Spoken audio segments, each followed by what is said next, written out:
Hello, my friends. I wanted to make a comment on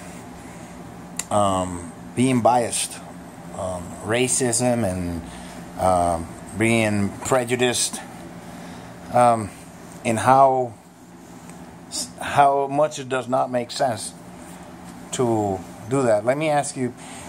Let me share with you.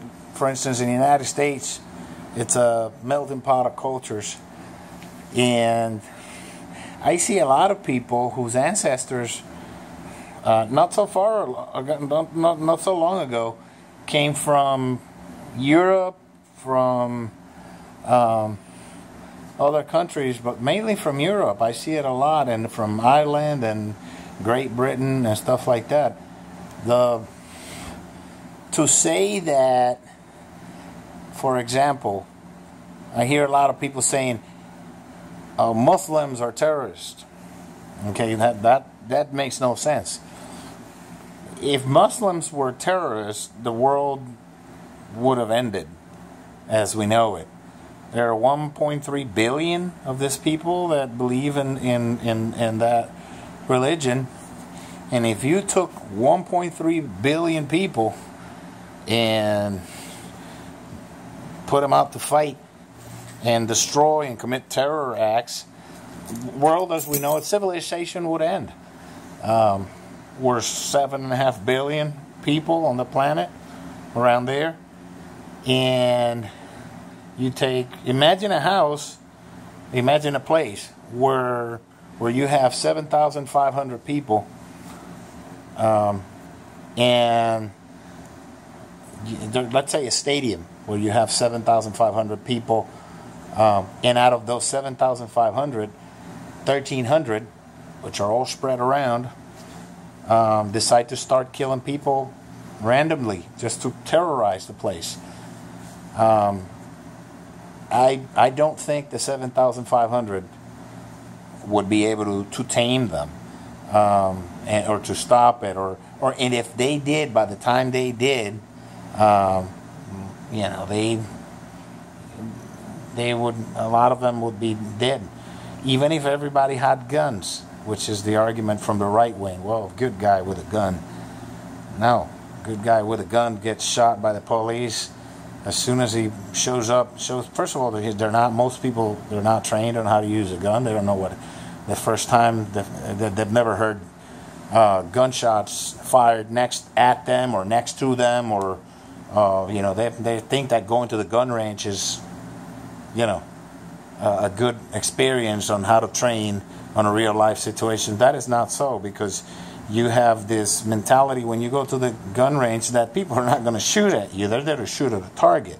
But in an open environment, in a combat situation, or in a gunfight, it's completely different. You're getting shot at, your adrenaline is through the roof, and if you're not trained, or if you have not experienced it before, you're going to either panic or you're going to get shot at by even the police, because the police you're going to make it harder on the police to define who's the bad guy, because especially in open carry situation, in open carry states, the police don't know. They don't know you're a good guy if you're carrying and let alone if you take the rifle.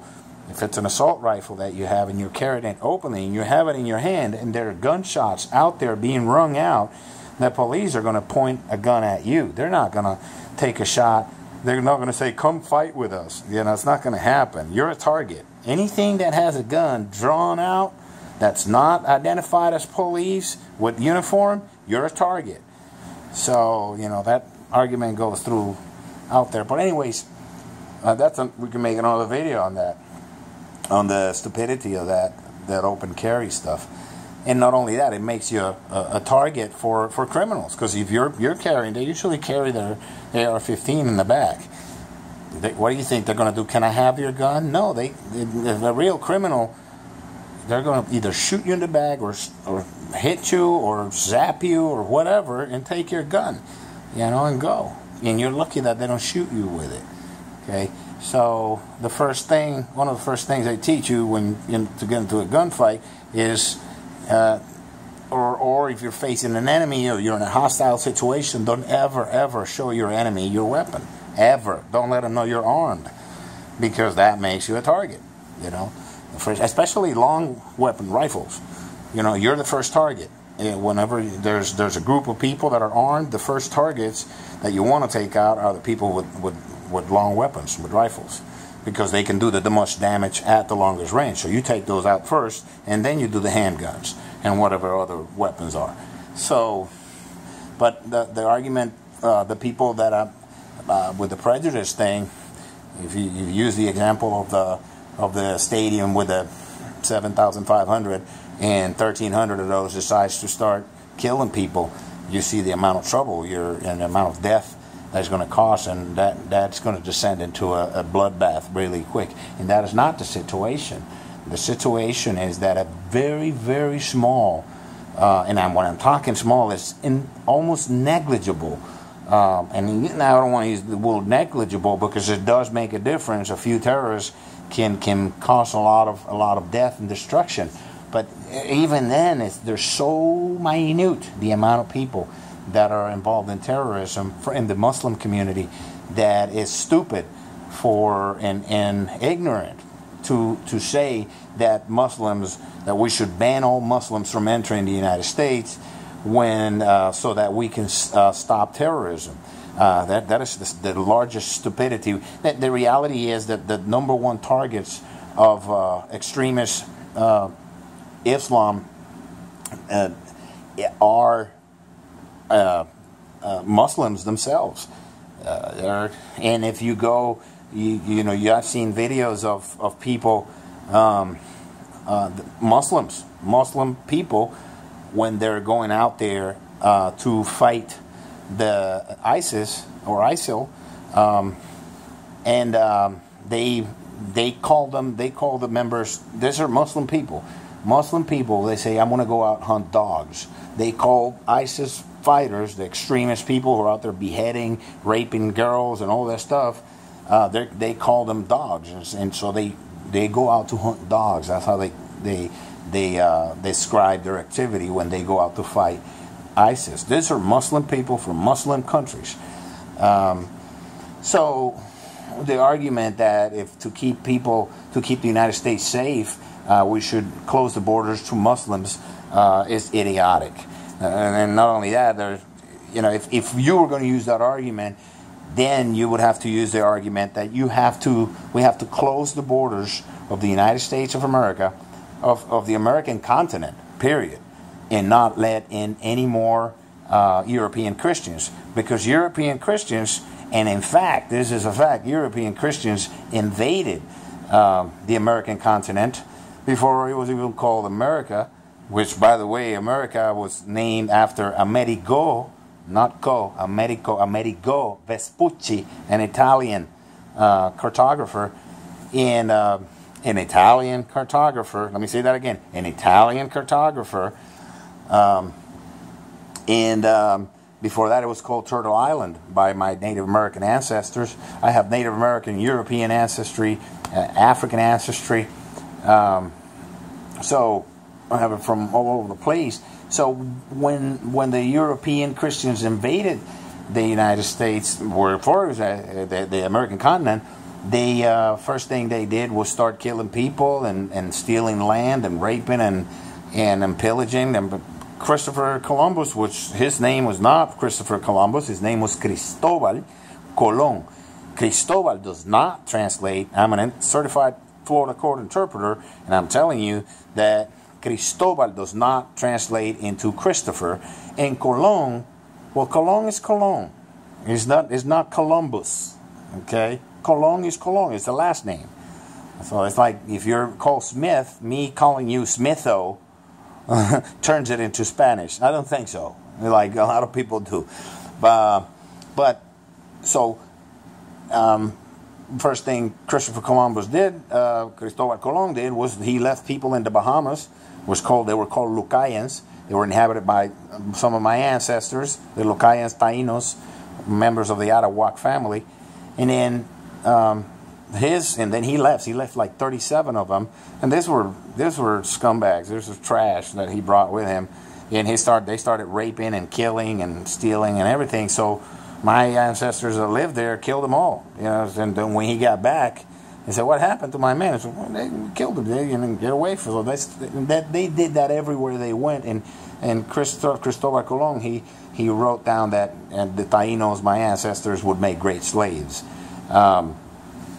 So in using the thinking that the right wingers are trying to use today, we would have to say, okay, we need to close the borders to all European Christians, because they have in the past, and it's demonstrable by history, that they have in the past committed the largest genocide in the history of humanity. It's estimated 100 million Native Americans were slaughtered, murdered, enslaved, and raped, and the whole nine yards by European Christians.